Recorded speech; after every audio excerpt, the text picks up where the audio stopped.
guru-guru hebat. Nah, untuk hari ini saya akan memaparkan diseminasi atau implementasi konsep inti budaya positif. Nah, kita tahu bahwa di sekolah pastinya kalau misalnya setiap masuk sekolah, kalau lonceng sudah berbunyi, pasti ada kegiatan yang sering kita lakukan, ya kan? Yaitu salam dengan siswa. Nah, itu adalah salah satu dari budaya positif, yaitu perwujudan dari nilai-nilai atau keyakinan universal yang diterapkan di sekolah kita. Apakah masih ada sekolah yang tidak menerapkan budaya salam-salaman dengan murid? Tidak, ya kan? Pastinya sudah kita lakukan. Nah, kalau kita bicara dengan sekolah, ya, sekolah ini diibaratkan adalah tempat bercocok tanam. Sehingga seorang guru perlu mengusahakan agar sekolah menjadi sebuah lingkungan yang menyenangkan, aman, nyaman untuk bertumbuh, serta dapat menjaga dan melindungi setiap murid dari hal yang kurang bermanfaat atau bahkan mengganggu perkembangan potensi murid. Nah, kita masuk dalam budaya positif, ya. Salah satu tanggung jawab seorang guru adalah bagaimana menciptakan suatu lingkungan positif yang terdiri dari warga sekolah yang saling mendukung, saling belajar, saling bekerja sama, sehingga tercipta kebiasaan baik. Dari kebiasaan baik itu akan tumbuh menjadi karakter baik warga sekolah, dan pada akhirnya karakter-karakter dari kebiasaan baik akan membentuk budaya positif di sekolah. Nah, sekarang kita coba, ini kita ada berapa? Coba berpasangan, ya, berpasangan. Nanti kita simulasi, ya. Nanti salah satu dari teman kita genggam erat tangan kita. Kita genggam erat tangan kita masing-masing. Coba berpasangan, ibu-ibu.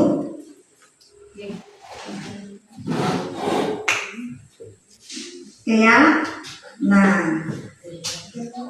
Nah sekarang Anda dan teman Anda akan melakukan kegiatan.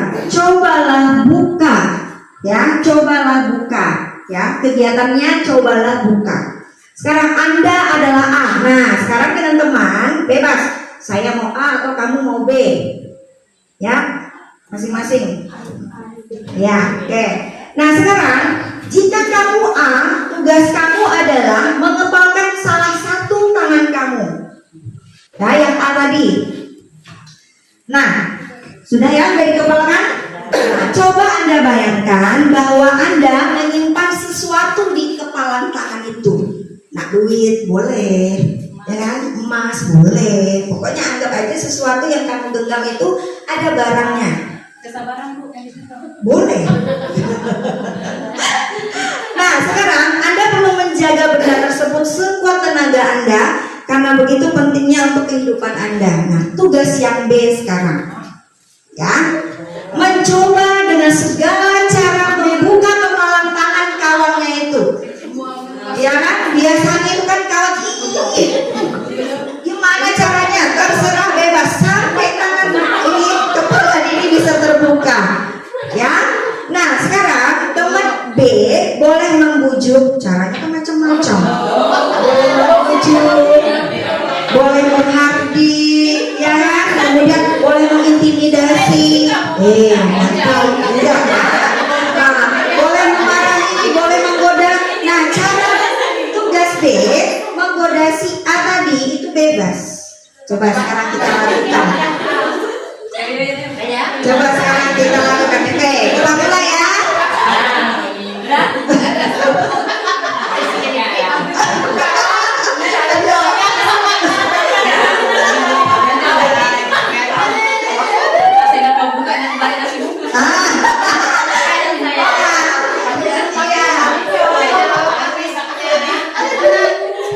Ada yang sudah bisa terbuka? Bisa,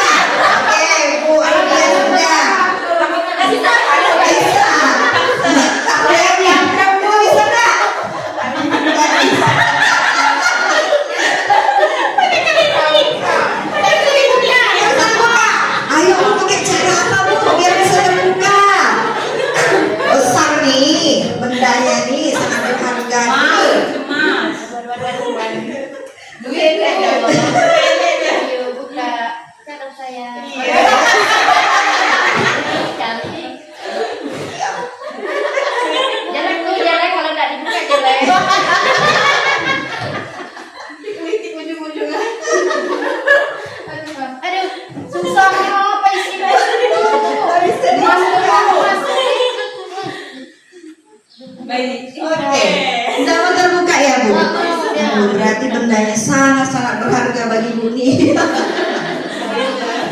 Nah sekarang ya, apa yang akan kamu lakukan? Tadi sudah kamu lakukan, ya kan? Sudah kita lakukan semua. Nggak mau ya Bu ya? Nggak mau deh nasinya Bu, berarti memang sangat berharga bagi bumi. Dari pagi sayang lagi nggak mau. Ayo dong sayang buka. Sekarang saya tanya Bu, tidak bisa terbuka? Nggak bisa. Ibu lakukan dengan cara apa aja Bu? Pukul. Tinggal belum dipukul ya Bu? Apa aja pukul lah. Digigit dia tuh. Digigit. Digigit jarinya ya. Boleh Bu. Oke, cukup Bu, tidak apa-apa. Sekarang saya mau tanya Ibu Ayu. Tadi yang bagian A nya siapa? Saya Ibu Ayu. Berarti Ibu Asma bagian B. Gimana caranya sehingga kepala tangan Ibu Ayu bisa terbuka? Awalnya saya bujuk-bujuk nggak mau. Si gelitik. Senjata terakhir. Baru bisa terbuka. Udah terbuka. Oke, terima kasih. Saya tanya Ibu Kasma. Tadi bagian A atau bagian B? Yang B. Oh ya, Bu. Ya. Gimana caranya Bu? Diancam Bu, nggak dikasih nasi bungkus sendiri. Mau dia buka dia. Terima kasih. Coba satu lagi ya. Siapa yang A, siapa yang B? A, Bu. Gimana caranya? Saya kulit dikit juga. Baik, terima kasih. Nah, sekarang siapa yang sebenarnya memegang kontrol atas diri kita? Orang lain atau diri sendiri? Dari simulasi yang tadi. Diri sendiri. Orang lain. Itu kan ada dua kan? Tadi tugas A kita mengepalkan, tugas B itu adalah gimana caranya bahwa kepalan tangan itu bisa terbuka. Nah sekarang siapa yang sebenarnya memegang kontrol atas diri kita? Harusnya kita sendiri. Harusnya diri sendiri. Iya, harusnya adalah diri sendiri. Tapi kenyataannya orang lain. Ya, sekarang kita lanjut. Nah, di sini ada konsep inti dari menciptakan budaya positif. Ada 6, ya. Ada 6 konsep. Yang pertama adalah disiplin. Yang kedua adalah motivasi perilaku manusia. Yang ketiga keyakinan kelas. Yang keempat kebutuhan dasar manusia. Yang kelima posisi kontrol seorang guru. Yang keenam segitiga. Nah sekarang kita, nah ini dia. Coba perhatikan ya. Apakah Bapak atau Ibu setuju bila yang pertama pemberian hukuman dapat mendisiplinkan siswa? Setuju atau tidak? Setuju. Ada yang setuju, ada yang tidak setuju. Yang kedua, pemberian hadiah meningkatkan prestasi siswa. Setuju. Setuju Bapak Ibu? Setuju. Setuju? Ada yang setuju, ada yang tidak. Kita lihat lagi nomor 3. Guru harus mampu memberikan solusi untuk setiap siswa yang bermasalah. Setuju.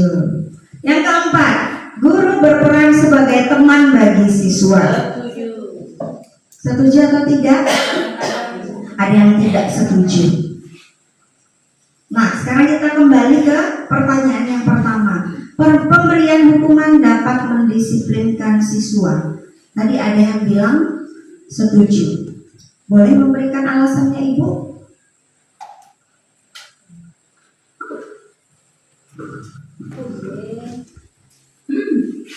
Pemberian hukuman dapat mendisiplinkan siswa. Kenapa itu? Misalnya ini kan pemberian hukuman dapat mendisiplinkan siswa. Misalnya kita kasih PR nih, lalu besoknya dia nggak kerjakan, terus kita kasih hukuman itu misalnya suruh dia kerjakan PR itu sendirian di dalam kelas. Terus untuk selanjutnya nanti kan apabila kita kasih PR, otomatis kan dia akan mengerjakan PR lagi karena dia akan belajar dari hukuman dia ini tadi.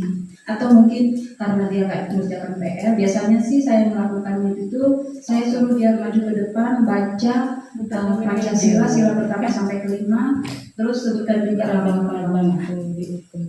Terima kasih Ibu. Berarti dilakukan di sekolah ya Ibu, seperti itu. Ya baik. Yang kedua tadi, pemberian hadiah meningkatkan prestasi siswa. Setuju atau tidak setuju?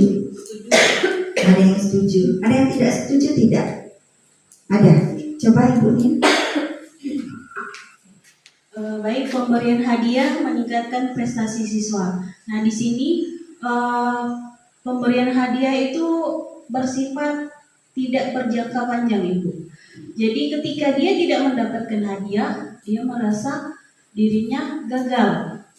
Nah, ketika kita menerapkan tidak memberikan hadiah ketika anak yang berprestasi, jadi untuk kedepannya dalam kelas itu bisa kompak gitu, tidak ada yang merasa iri, jadi bisa sama-sama gitu. Terima kasih atas pendapatnya Ibu-ibu. Nah, untuk jawaban yang sudah Ibu-ibu jawab, ya akan kita lihat di slide berikutnya. Nah, tadi kan ada yang bilang setuju, ada yang bilang tidak setuju. Ya, terima kasih atas pendapatnya. Nah, sekarang kita kembali lagi. Ya, nanti kita akan mendapat jawaban dari pertanyaan 4 pertanyaan yang sudah tadi kita bahas. Nih, pembelajaran dengan paradigma baru itu dirancang berdasarkan prinsip belajar dengan berdiferensiasi, sehingga setiap siswa belajar sesuai kebutuhan dari tahap perkembangan untuk perwujudan profil pelajar Pancasila. Nah, ini ya tadi kan kita sudah simulasi kepalan tangan. Nah, ini beberapa disimulasikan dengan gambar miskonsepsi tentang teori kontrol. Nah, tadi kan pertanyaannya kepalan tangan dengan yang membuka kepalan tangan itu sebenarnya kontrolnya itu di diri kita atau di diri orang lain. Ya. Lihat ilustrasi yang pertama. Itu guru mengontrol murid. Ya, apakah kita melakukannya di sekolah seperti itu, Bapak Ibu? Iya. Nah, lihat ilustrasi gambar yang kedua, bahwa semua penguatan positif efektif dan bermanfaat. Ya, gambar yang ketiga, itu gurunya teriak-teriak tuh, ya kan, ngasih tahu ke siswanya pakai teriak-teriak. Nah, gambar yang keempat juga sama, ya, sampai maksa harus seperti ini ya kamu nak. Nah, biasanya kan guru ada yang seperti itu. Ya, apalagi kalau guru itu udah emosi, ya kan, udah marah-marah, murid yang ribut dan sebagainya, kelas yang amburadul, acak-acakan, ya kan? Biasanya itu refleks guru pasti. Kamu mau belajar nggak sih? Gitu kan? Pasti itu. Saya juga melakukannya seperti itu. Kalau nggak mau belajar, biasanya ada guru bilang pulang cak kamu. Ya, biasa anak murid tuh langsung pulang, ya kan? Oh tidak ya? Nggak mau pulang Ibu. Kalau ditangkap pulang dia disuruh pulang nggak mau pulang. Langsung diam. Kalau kita di sini gimana Ibu Erni? Langsung pulang. Iya. Sampai doakan kan? Tidak mau ya. Oke, baik. Nah, kita lanjutkan. Ya, bagaimana seseorang bisa merubah dari paradigma stimulus respon kepada pendekatan teori kontrol? Nah, ini ada beberapa respon, kemudian ada teori kontrol. Yang pertama, yaitu kebutuhan kita itu sama, dan ternyata teori kontrolnya itu adalah kebutuhan kita beda-beda. Ya, yang kedua, semua orang melihat hal yang sama, tetapi kalau di teori kontrol, setiap orang memiliki gambaran yang berbeda. Nah, contoh saja misalnya kayak kita marah dengan siswa, kan saya dan Ibu Nia kan pasti beda-beda. Saya mungkin pakai suara yang nada tinggi, Ibu Nia bisa saja dengan suara yang lembut. Ya, maksud saya itu menyampaikannya, saya tidak marah-marah, tapi karena nada saya tinggi tadi, jadi dikiranya ibu gurunya ini marah. Ya, selanjutnya kita mencoba mengubah orang.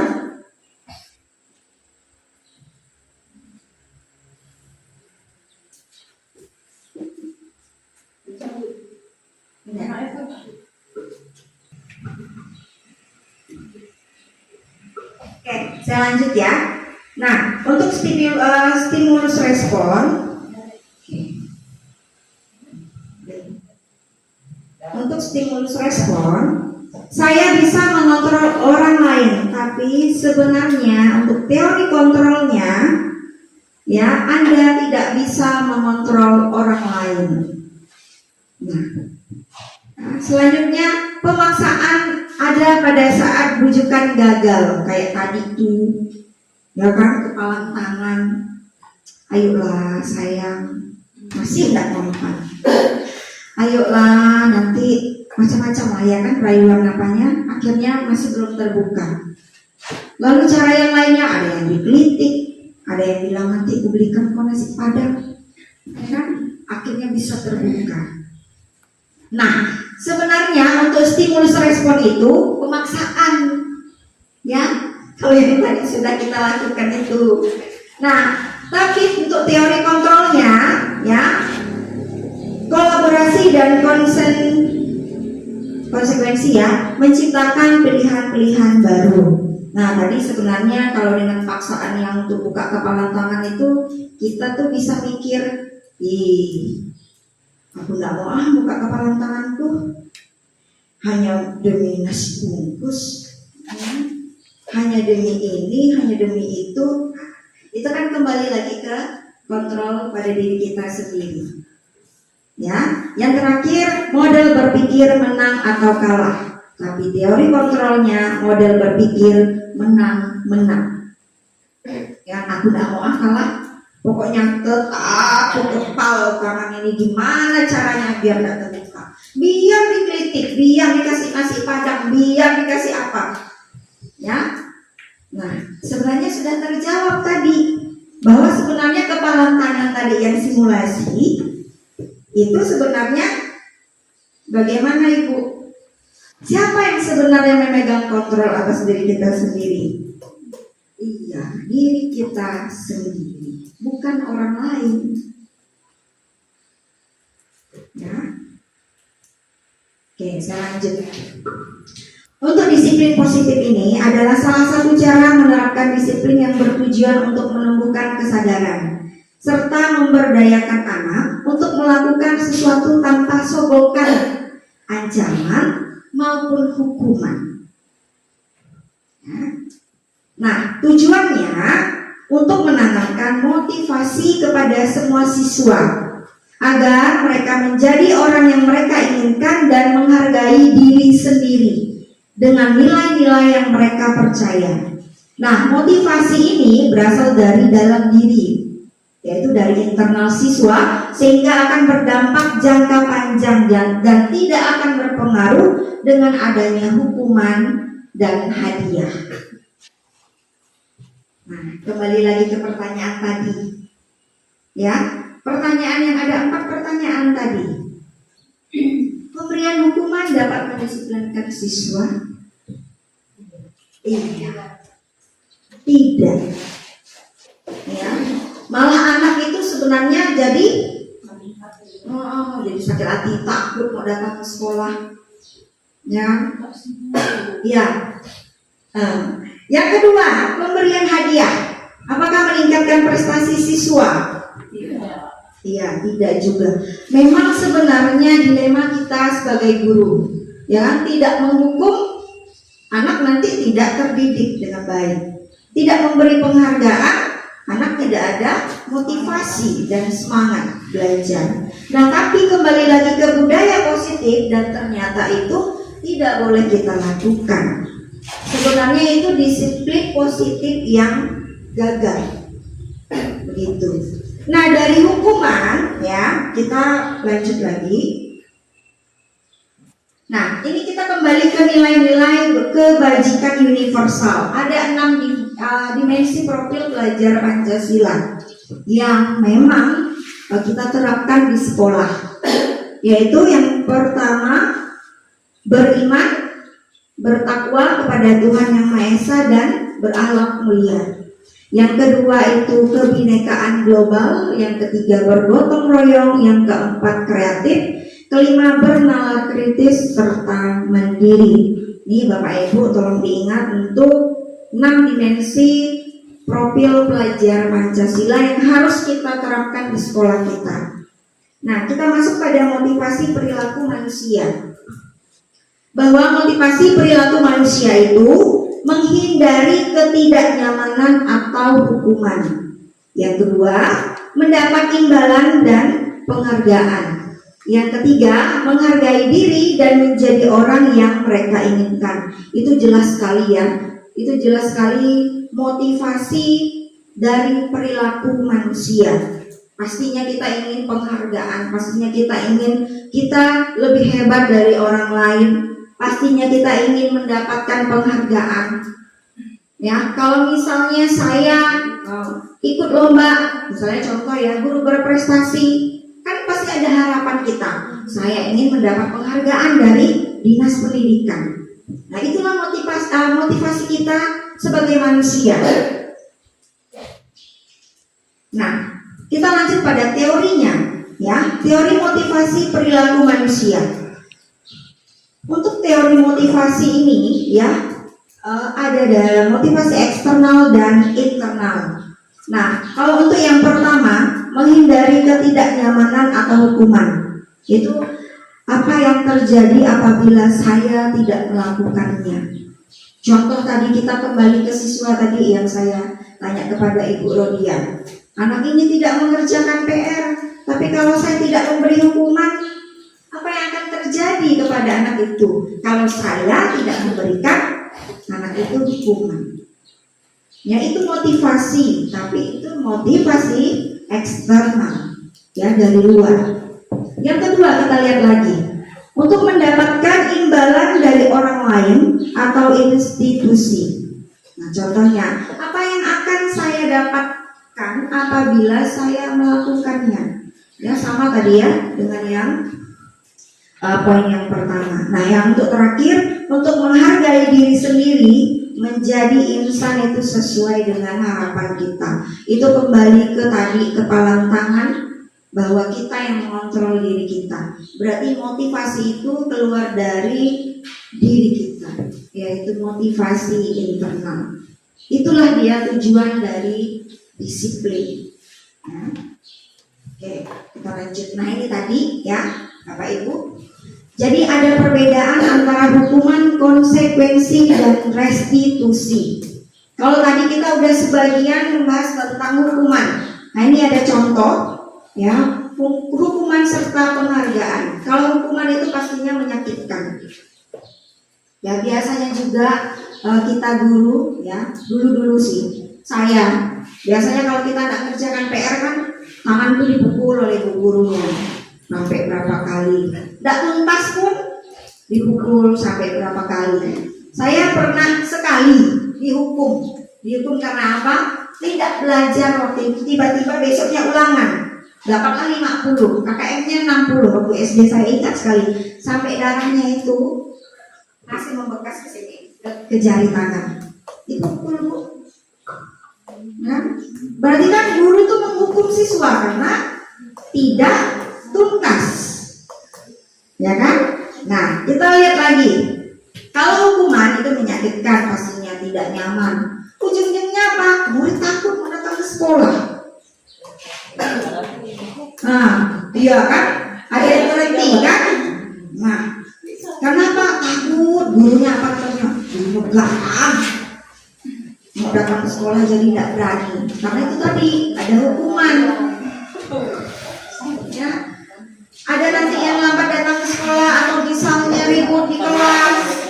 Ada hukumannya ini dan itu pasti itu kita sebagai guru. Ya, lanjut lagi. Penghargaan. Nah, penghargaan ini tadi sifatnya itu tidak efektif. kemudian itu merusak hubungan, sifatnya iri, ya, kemudian mematikan kreativitas seperti yang tadi Ibu Nia sampaikan. Ya, dia mau maju karena apa?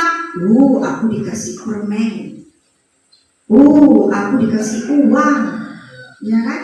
Nah, karena adanya itu tadi penghargaan guru itu kan macam-macam. Ada yang guru kadang ngasih, anak-anak ini ada permen ya di depan. Nah, siapa yang mau jawab nomor 1 anak-anak? Pasti ada kan kita lakukan. Iya. Iya, yang tak pandai pun dia maju. Karena apa tadi? Dia ada permen. Modal nekat. Ya, kemudian menghukum dengan sistem ranking, dan terakhir merampas hak menghargai dirinya.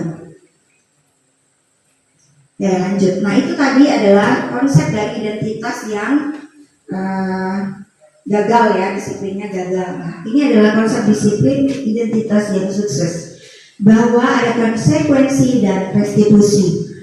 Untuk konsekuensi itu penguatan jangka pendek, kemudian adanya monitoring berkelanjut, stimulus respon, kemudian murid menghormati peraturan, kemudian kehilangan waktu untuk merenungi kesalahan. Nah, restitusinya, ya, murid bertanggung jawab untuk perilakunya, kemudian fokus pada pemecahan masalah jangka panjang, murid menghormati dirinya dan orang lain, kemudian ada teori kontrol, kemudian teori kontrol yaitu dirinya memegang kontrol.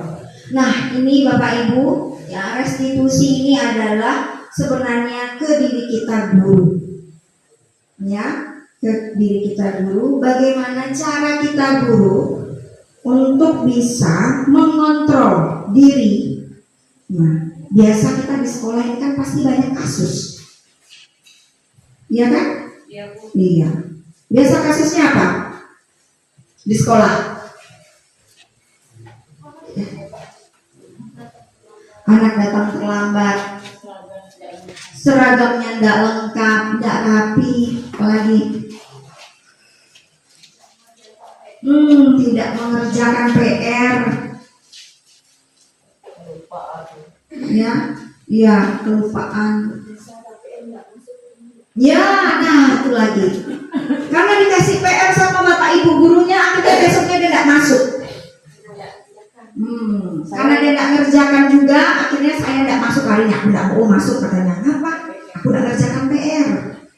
Nah, pasti ada tuh macam-macam masalah dari siswa di sekolah. Yang Kristen itu dikasih PR setiap minggu di gereja, katanya saya mau Katolik ya, dan Sampai harus pindah agama ya Bu ya. Untuk menghindari PR tadi ya. kita di rumah kan. Maksudnya kan setiap minggu ke gereja bawa buku. Iya. Jadi kan dia Kalau di Kristen kan seperti itu Iya. mungkin ya ibu gurunya. Dan bapak gurunya misalnya agama Katolik tidak menekankan seperti itu. Akhirnya anak harus mau pindah ke Katolik aja supaya tidak dapat tugas. Ya, jadi berbagai macam sebenarnya masalah yang ada di sekolah. Nah, sekarang kita perhatikan hukuman itu tidak terencana, kemudian dia bersifat satu arah dan bisa berupa hukuman fisik atau psikis atau kata-kata kasar, pasti ya kalau hukuman itu.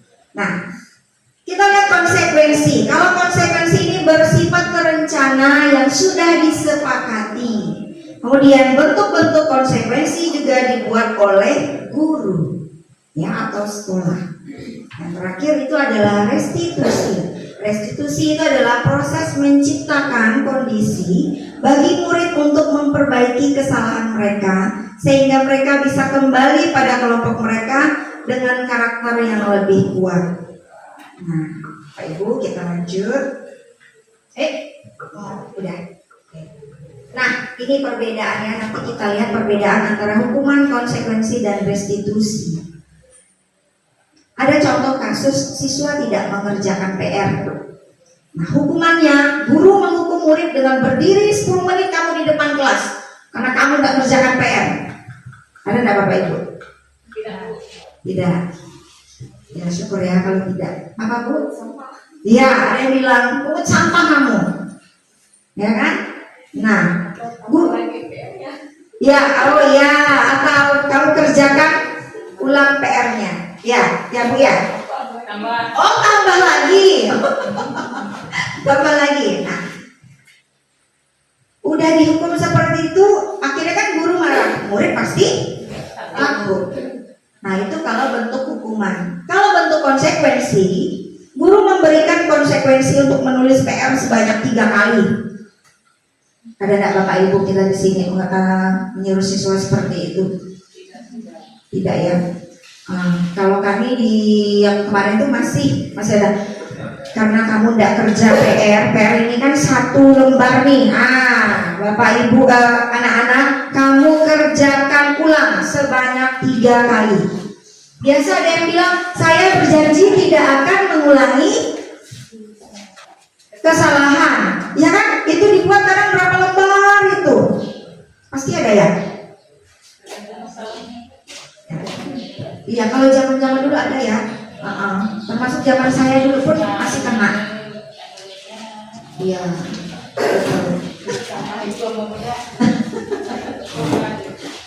Kemudian yang kedua, guru tegas dan murid menghormati peraturan. Kalau untuk bentuk restitusinya, guru menanyakan keyakinan kelas atau biasanya itu kan ada kesepakatan kelas. Kesepakatan kelas, keyakinan kelas atau dirinya dan membantu murid menyelesaikan masalahnya. Yang kedua, guru terbuka dan murid menghormati dirinya dan orang lain. Jadi untuk restitusi ini kita guru lebih ke pendekatan kepada siswa. Ya, kita tanya muridnya, kita panggil dia. Kalau SD itu mungkin tidak ada ruangan BK ya sekolahnya. Iya, tidak ada ya. Mungkin kita panggil pribadi, bisa saja kita panggil di kantor guru atau di kelas, tapi dengan posisi tidak ada orang selain hanya saya dan murid. Nah, oke, nah kita lanjutkan. Ini Bapak Ibu. Ini ada 6 pernyataan ya Bapak Ibu. Mencatat 100 kali di dalam buku kalimatnya, saya tidak akan terlambat lagi. Karena siswanya terlambat ke sekolah. Ini hukuman atau konsekuensi Ibu? Konsekuensi. Konsekuensi atau hukuman? Hukuman. Lihat tadi ya. Hukuman, konsekuensi, dan restitusi. Nah sekarang pernyataannya. Mencatat 100 kali di dalam buku kalimat, saya tidak akan terlambat lagi. Itu konsekuensi atau hukuman? Apa Bapak Ibu? Konsekuensi. Lanjut yang kedua, lari mengelilingi lapangan. Nah, coba ya, untuk kembali lagi ke soal yang pertama. Mencatat 100 kali di dalam buku kalimat karena siswa itu terlambat. Konsekuensi atau hukuman? Iya, hukuman. Bapak Ibu. Yang kedua, lari mengelilingi lapangan basket 2 kali karena terlambat hadir di sekolah. Hukuman atau konsekuensi? Lari mengelilingi lapangan basket 2 kali karena terlambat hadir di sekolah. Iya betul, hukuman. Lanjut yang ketiga, membersihkan coretan yang dibuatnya di meja tulis. Murid diminta untuk push up 15 kali karena tidak menggunakan masker ke sekolah. Ini soal yang keempat ya, kelima. Keempat misalnya nih. Ya, yang ketiga dulu, membersihkan coretan yang dibuatnya di meja tulis. Konsekuensi betul. Yang keempat, murid diminta untuk push up 15 kali. Iya, hukuman. Yang kelima, berdiri di depan kelas sambil mengangkat kaki 1 karena tidak bisa jawab pertanyaan. Iya, hukuman. Lanjut lagi, membersihkan WC karena merusak pensil teman. Konsekuensi. Ya, lari keliling lapangan karena terlambat 10 menit saat pelajaran PJOK.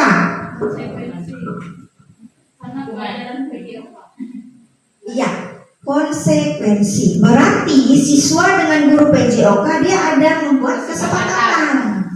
Ya, jadi untuk poin yang terakhir itu adalah konsekuensi.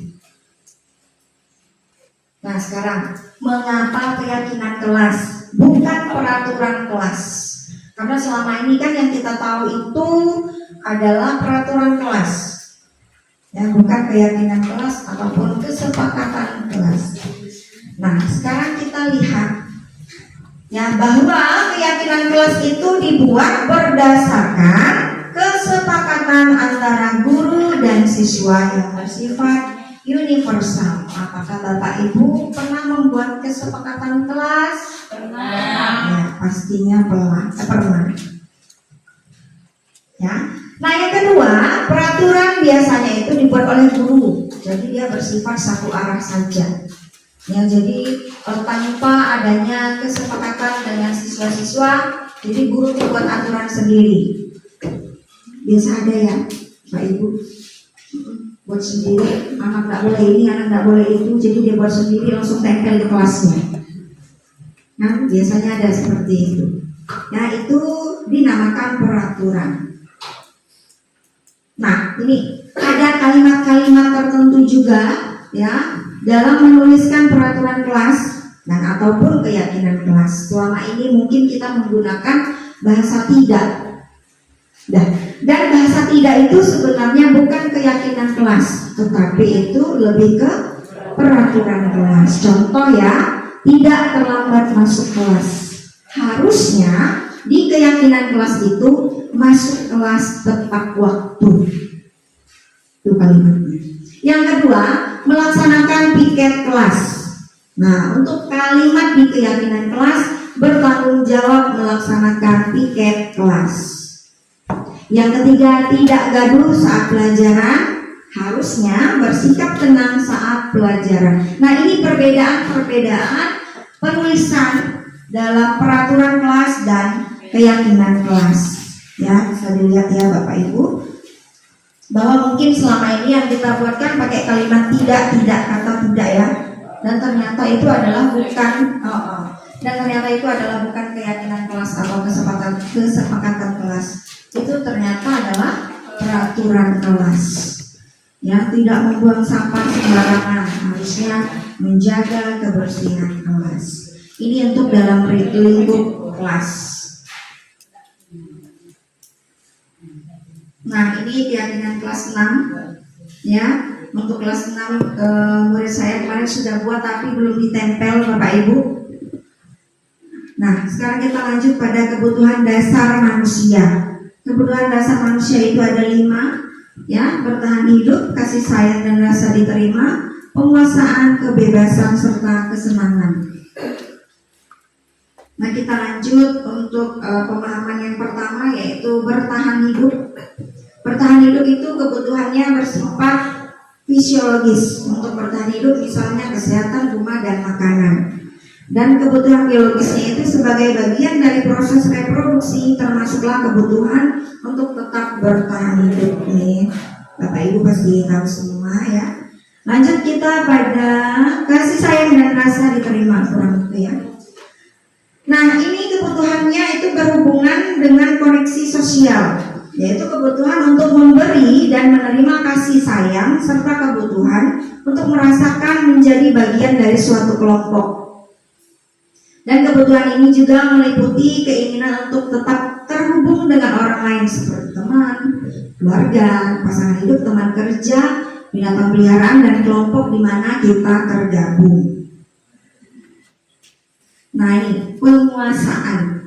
Ya, untuk penguasaan ini kebutuhannya mencapai kekuatan untuk mencapai sesuatu, menjadi kompeten, menjadi terampil, diakui atas prestasi dan keterampilan kita, kemudian didengarkan dan memiliki rasa dihargai ya, atau rasa harga diri.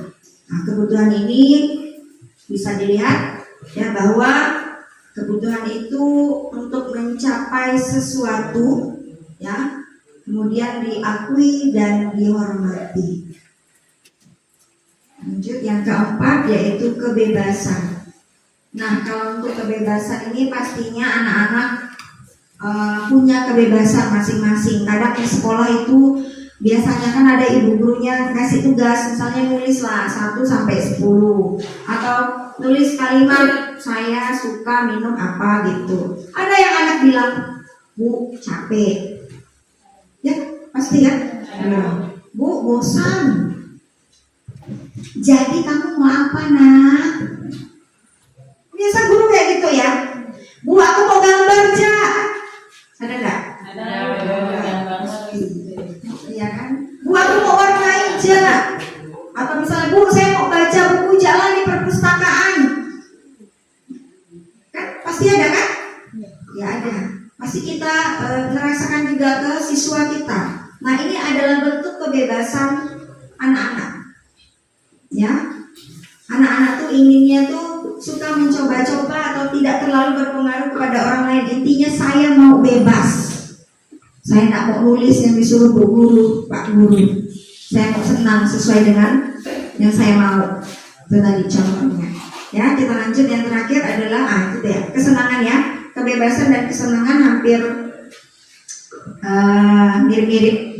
Ya, kalau kesenangan itu dia kebutuhan akan kemandirian, kemudian mengendalikan arah hidup seseorang. Anak juga memiliki kebutuhan kebebasan yang tinggi, menginginkan pilihan, maka perlu banyak bergerak. Ini yang bersama dengan kebebasan. Oke, nah ini contoh kebutuhan dasar. Nggak terlalu nampak ya, karena itunya salah saya. Contoh nomor 1. Aku senang main kejar-kejaran dengan ibu guru, seru. Berarti itu bentuk apa dari siswa? Bentuk kesenangan siswa. Kan pasti ada. Mungkin ada pak gurunya kali ya ikut-ikut berlari-lari dengan anak-anak. Ya, olahraga ya biasanya. Yang kedua, ibu kejar aku karena ibu guru sayang aku. Berarti itu bentuk dari cinta dan sayang. Aku hebat kan, bisa bikin ibu guru kejar aku. Ya, berarti itu penguasaan. Yang terakhir, aku bosan bu belajar terus. Nah itu tadi, ya, aku bosan belajar mewarnai terus bu di dalam kelas. Aku bosan bu nulis terus bu. Aku bosan bu baca terus bu. Akhirnya kita tanya, kamu mau apa nak? Saya mau gambar aja lah bu, boleh kan bu? Iya silahkan. Nanti kita guru memberi kebebasan kepada siswa ini. Ya. Nah ini yang paling kita guru. 5 posisi kontrol guru. Yang pertama tadi penghukum. Ya, yang kedua membuat merasa bersalah. Yang ketiga teman. Yang keempat pemantau, serta yang terakhir adalah manajer. Nah ini ada beberapa contoh Bapak Ibu, ya, contoh dari penghukum, pembuat merasa bersalah, serta teman. Ya, di sini ada beberapa. Kalau penghukum itu kayak kita misalnya menghardik, menunjuk-nunjuk, ya dampaknya itu anaknya bisa jadi dendam loh. Dengan contoh sepele saja ya ibu ya, ada siswa yang kelahi, ya di sekolah tadi ada siswa yang berkelahi, bu gurunya biarin, lihat dulu, ternyata makin menjadi-jadi siswa ini, ada 2 orang siswa. Akhirnya ibunya datang, kayu yang dipegang itu bukan kayu untuk pukul sebenarnya, itu kayu untuk baca anak kelas 1, ya, karena tadi ada di tangan, akhirnya ngapa sih kamu? Bukannya keras, ya tidak kuat. Akhirnya ada salah satu anak yang tidak terima, ya tidak terima, pulang dia. Sebelum pulang dia bilang awas kau, katanya aku bawa parang kau. Ke gurunya. Ya. Wow. Ya, akhirnya anak itu pulang, memang datang lagi ke sekolah bawa parang. Nah itu ada kejadiannya di sekolah kami. Ya, nah itu tadi saya bilang kasus itu macam-macam di sekolah kita, beda-beda. Nah karena tadi itu tadi penghukum sifatnya itu kan dia menghardik, menunjuk atau berkecak pinggang gini, kamu ya anak. Nah, kan kadang ada anak yang tidak terima, akhirnya anak itu dendam dan sebagainya, ya. Kemudian pembuat merasa bersalah. Nah, tapi sebenarnya di sini bukan gurunya menghukum siswa tersebut, tidak. Dari kejadian yang ada di sekolah ini, gurunya tidak menghukum. Sebenarnya gurunya itu melerai, cuma disalahartikan sama si siswa itu, ya. Nah, hati-hati dengan kasus yang ada di sekolah. Sebenarnya kalau ada yang seperti itu tuh boleh kita panggil orang tuanya. Ya, iya, 4 mata kita bicara. Nah, tapi kita kembali lagi nanti ke materi budaya disiplin positif. Ya, Bapak Ibu, ini bisa dilihat beberapa contoh, kemudian apa sih dampak dari 5 posisi kontrol. Ini, kemudian ini pemantau serta manajer. Nah, tugas kita sebagai guru ini adalah manajer, ya Bapak Ibu. Nah, suara netral. Kemudian identitas positif itu berhasil mengajukan pertanyaan, kemudian bermakna membantu siswa memecahkan masalah. Dampaknya, murid-murid bisa pede dalam memecahkan masalah sendiri. Nah, ini kembali lagi Bapak Ibu, bahwa kita ini dituntut untuk banyak sabar. Apapun masalahnya di sekolah, iya, sampai murid harus pakai kau ketemu kau pincang iparang kau. Dan guru harus taruh nafas panjang-panjang. Iya, ya, karena itu kita sebagai guru, posisi kontrol kita adalah sebagai manajer tadi. Ya, Bapak Ibu, kita lanjutkan. Nah, ini kembali ke status kita posisi kontrol guru, yaitu sebagai manajer. Bahwa kita harus tahu dulu pengertian dari restitusi. Nah, restitusi itu adalah proses menciptakan kondisi bagi murid untuk memperbaiki kesalahan mereka sehingga mereka bisa kembali pada kelompok mereka dengan karakter yang kuat. Kemudian restitusi itu bukan untuk menebus kesalahan, melainkan sebuah tawaran dan bukan paksaan. Restitusi itu membantu murid menjadi lebih memiliki tujuan, disiplin positif, dan memulihkan dirinya setelah berbuat kesalahan. Nah, ini dia Bapak Ibu, segitiga restitusi. Ya, ada 3. Yang pertama, menstabilkan identitas. Yang kedua, validasi kebutuhan. Yang ketiga, menanyakan keyakinan. Nah, sebenarnya Bapak Ibu, kita kalau punya masalah, punya kasus di sekolah, kita sebagai posisi kontrol guru tadi, sebagai manajer, inilah yang harus kita terapkan Bapak Ibu, yaitu segitiga restitusi. Nah, kita lihat contohnya ya Ibu. Ini ada kasus, saya nanti ambil satu kasus saja ya, yang kemarin sempat saya rekam. Sebenarnya ya Bapak Ibu, sebenarnya jika siswa punya kasus, boleh kita videoin, boleh kita foto, dan itu pasti akan menjadi kebutuhan kita sebagai guru. Biasanya itu ada diminta sewaktu-waktu. Sebenarnya kejadian ini sering dilakukan siswa, tapi kita memang enggak ngeh.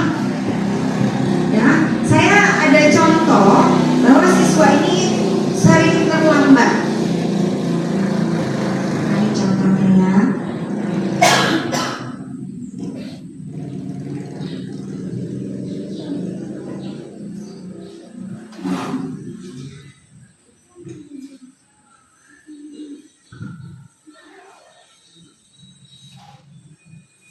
Cuman biasanya kan kita enggak ingat dengan yang mau kita ambil kasus ya. Nah, dan sebenarnya itu harus kita kalau bisa memang kita ambil. Dan kita kembali lagi ke ini tadi, itu contoh kasus saya ya, bahwa siswa itu sering terlambat datang ke sekolah. ya, sering terlambat datang ke sekolah. Kemudian bagaimana cara mengatasinya dengan segitiga restitusi tadi? Kita kembali ke segitiga restitusi tadi, itu ada 3 macam. Apa tadi yang pertama Bapak Ibu? Iya, menstabilkan identitas, validasi kebutuhan, yang terakhir menanyakan keyakinan. Ini ada contoh, mungkin suaranya kurang jelas ya. Ya, nanti saya.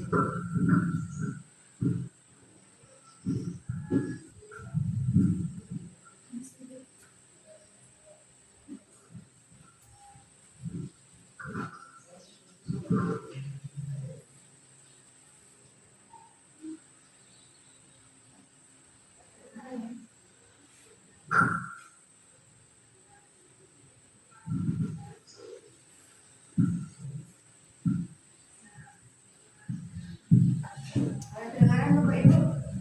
Tidak kedengaran ya?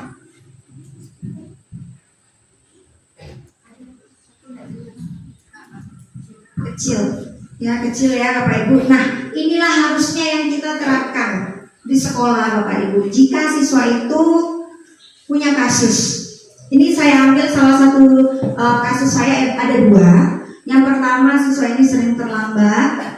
Yang pertama, yang kedua itu siswa sering menggunakan pakaian tidak rapi di kelas.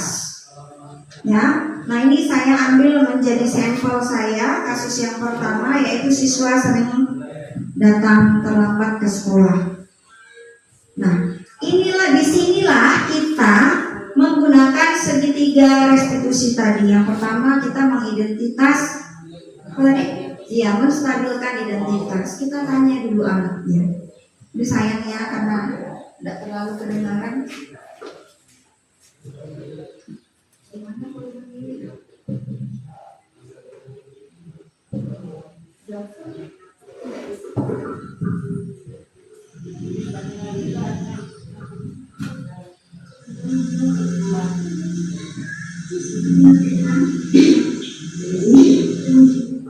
Ulangi ya.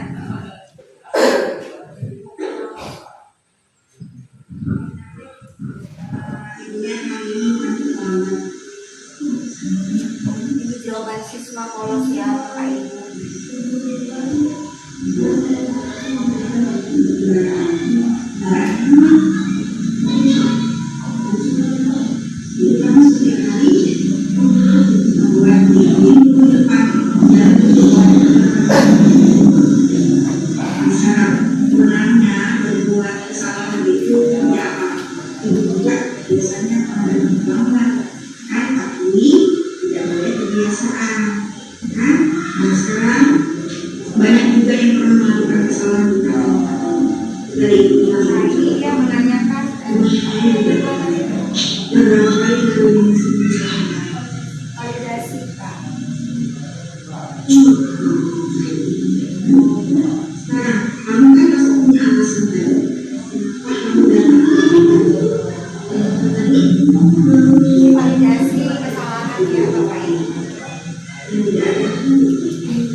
Ini menanyakan keyakinan kelas.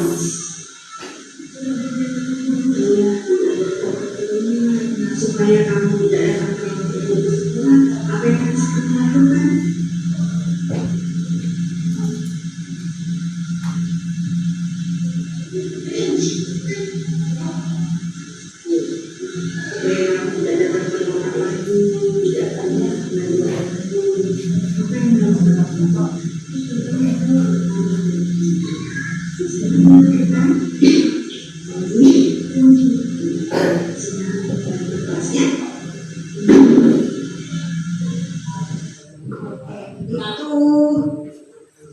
Contoh salah satu kasus ya, dan dikaitkan dengan segitiga restitusi. Nah Bapak Ibu, jadi sebenarnya kasus apapun itu bukan hanya terlambat datang ke sekolah ya,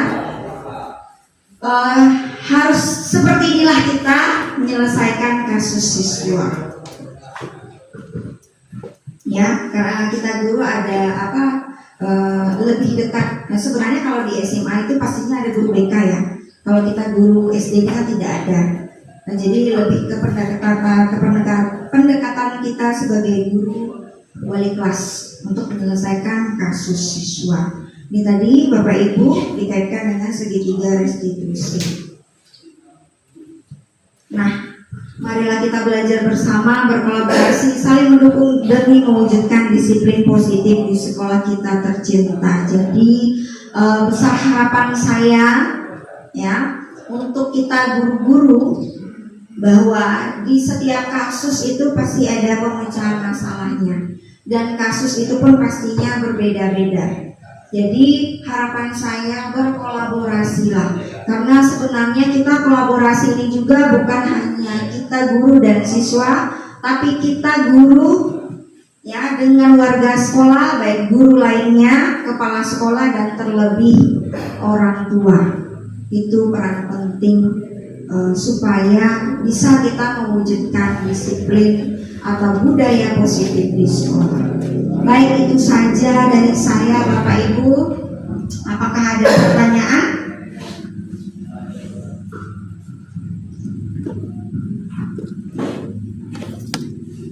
Jika ada pertanyaan, saya persilakan. Satu pertanyaan saja juga boleh.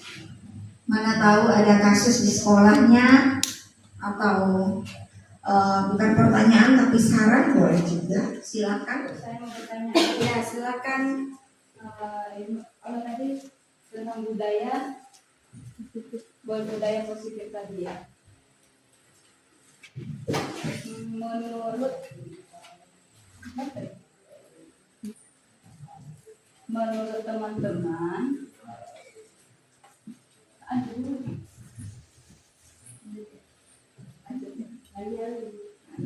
Menurut teman-teman, dari sekian banyak tadi yang sudah dijelaskan ke kita, selama ini saya sering menggunakan, kalau misalnya mau mendekat itu kan pakai bahasa kayak kurang nyaman ya, terus takutnya anak-anak itu kayak dendam gitu dengan bicara.